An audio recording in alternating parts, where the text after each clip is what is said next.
Hello, it's been a little while since I made my last video. I felt like I wanted to do another one because everybody is trapped in their homes right now, except for, of course, all the brave people that are still having to work, people in the service industry, people in the medical field.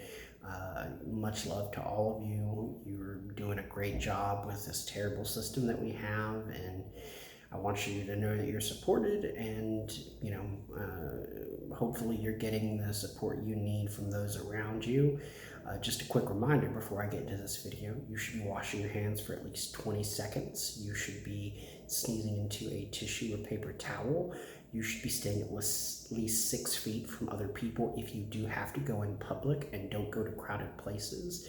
You should only be wearing masks if you are symptomatic, if you have symptoms of the coronavirus, or if you're a caregiver taking care of somebody that has it. These masks are needed for medical professionals or people with respiratory illnesses. Do not make these folk have to run out and cause more problems.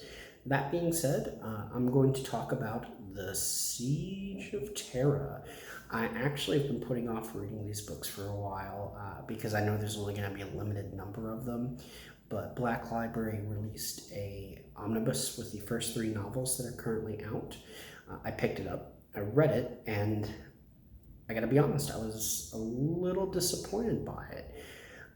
You know, the Siege of Terra is such a pivotal event in 40k history. It's the crux around which the whole setting is essentially based. And, up until this point, the Horus Heresies had, 54 novels, a million short stories, just all kinds of content to flesh out this period of time before the Siege of Terra. You've had these character arcs and meta developments that have been set over numerous books, and when you get to the Siege of Terra novels themselves, they're mostly about logistics. They're about how does the renegade faction, the renegade armies penetrate the solar defenses?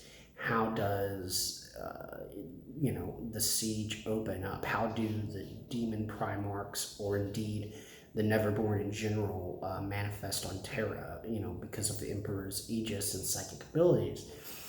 It's all about how these things happen, and it's not really interesting. Who cares? We know they happen. You don't need to, I think, draw out how, specifically, oh, how did... I never went into these books thinking, I need to know how specifically the traitor Primarchs bombarded Earth. It's not interesting. I know it took place. They could have literally, reduced these huge passages of these books to just, yeah, Horus and the rebels arrive.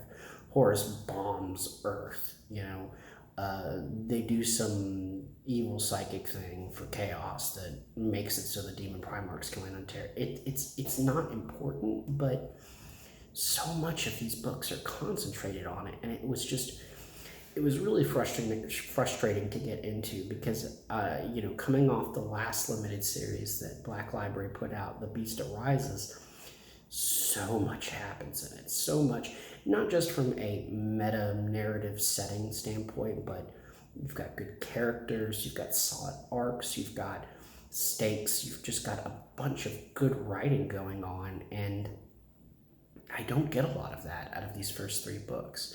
That being said, the 3rd book, The First Wall, written by Gav Thorpe, has some interesting, for lack of a better word,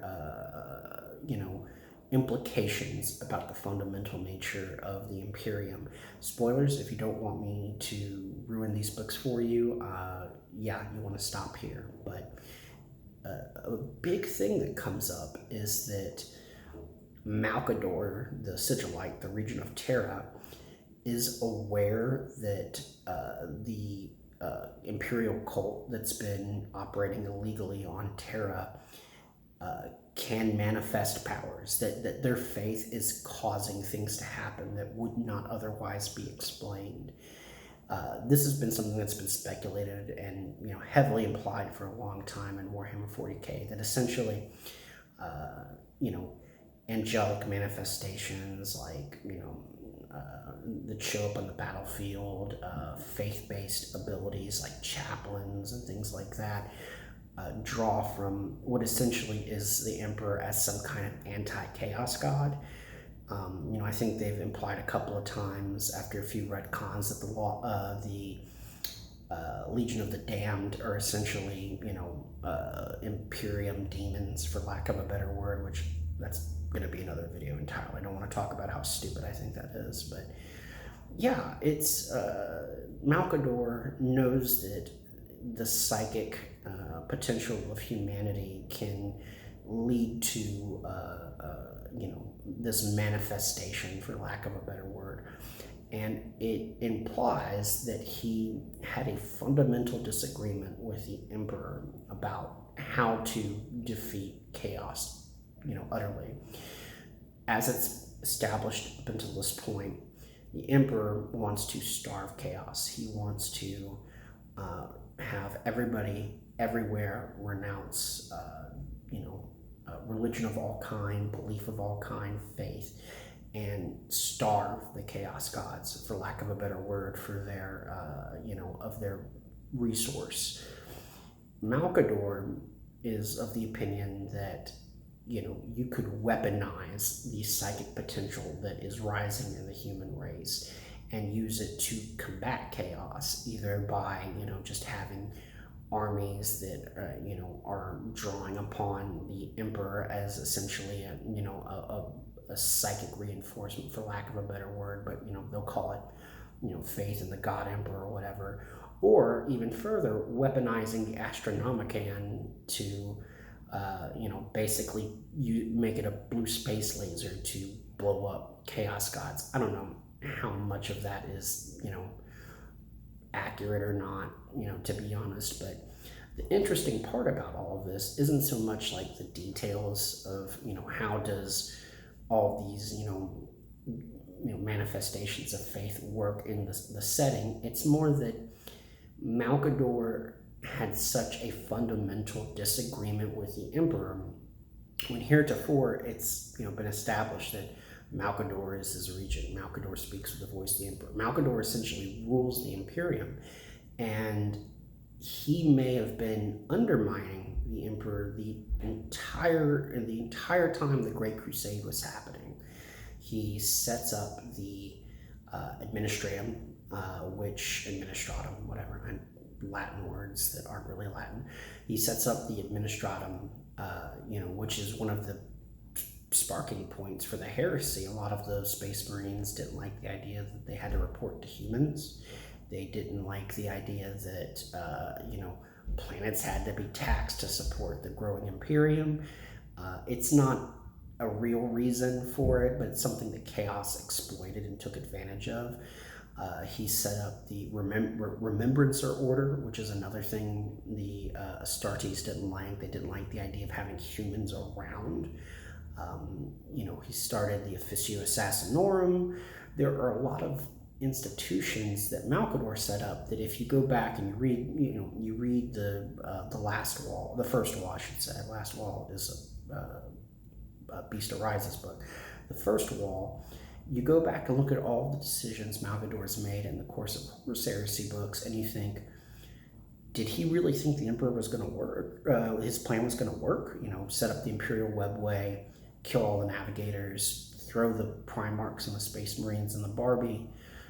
Or was he just assuming that the Emperor was going to fail and played a longer game than the Emperor himself, which is really cool to think about, because for one thing, the Emperor is supposed to, be immortal, and he's supposed to have lived, he was born, I think, canonically, well, as canon as Black Library can be, around 8000 BC in what is now, what is Asia Minor. But they've hinted a couple of times the Emperor could be lying about this. There is some dialogue in The Master of Mankind where they hint that the Emperor may just be like a relic from the Dark Age of technology, that he could have been created somehow. And for a while, this was kind of dismissed, but now you start to think, is this really the case? Does Malcador really think about what's best for the Imperium rather than what's best for the Emperor? And has he been doing these things knowing that ultimately the Emperor's vision is going to fail, and having the system set up for humanity to still possibly succeed against chaos in the long run? I think this is the case. The main reason is that line of thinking is in line with that of Eldrad Ulthuan, the Eldari Farseer. Gavthorpe loves the Eldari. He's written a lot of books about them, and repeatedly Eldrad has made clear this is how he views humanity, that humanity could be a weapon used to defeat chaos if utilized properly.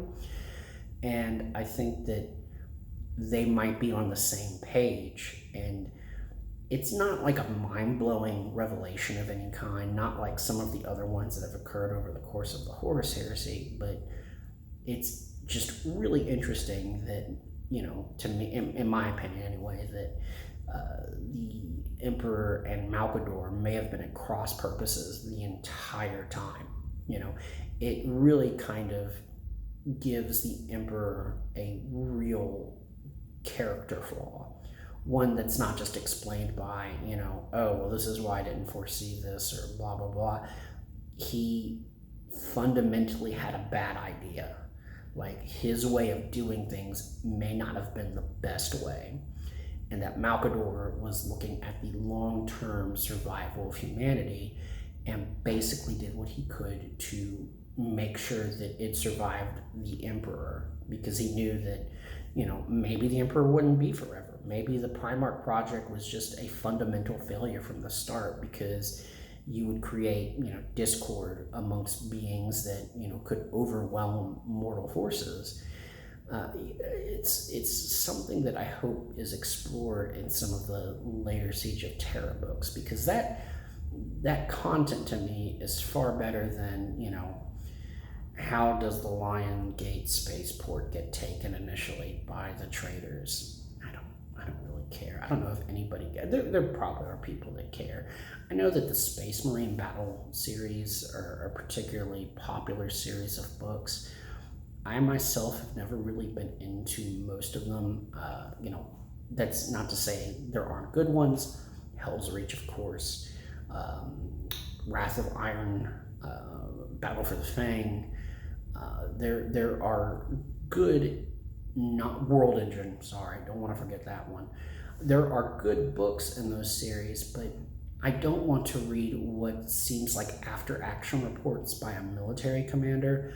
I want character development. I want arcs. I want things that add to the setting. I want thematic interpretations of what's happening in the story. And so far, the Siege of Terra books have really lacked that. And again, I don't want to harp on it too much, but compared to The Beast Arises, where you're learning new things about a very, unexplored part of Imperial history, you've got really great character development, you've got really interesting arcs, twists and turns, and just all of these cool things happening. I was expecting that same kind of consistency in Siege of Terra, especially because this is it. Once they're done with this, I think that there's talk of doing books about the Scouring. I don't know how interesting that's going to be. I'm really hoping that Black Library pivots more toward, if they're not, if they're going back to Warhammer Fantasy, for example, they did that big End Times release. I'd rather them explore that stuff a little more. I'd rather, if they're going to do 40K, just be done with the Heresy. They've done the Beheading. I could see maybe doing like the Age of Apostasy, where High Lord Vandayer, took over the Imperium, essentially. That might be interesting, but I want them to leave this away. And so what I wanted out of the Siege of Terra books were thematic endings, not necessarily like satisfactory, like this is what happens to this dude, but stuff that brings the themes of all of these books and all of these short stories and audio dramas to a satisfying, conclusion. Not necessarily from like the good guys win or the bad guys lose or whatever, but just like, here is what this is all about.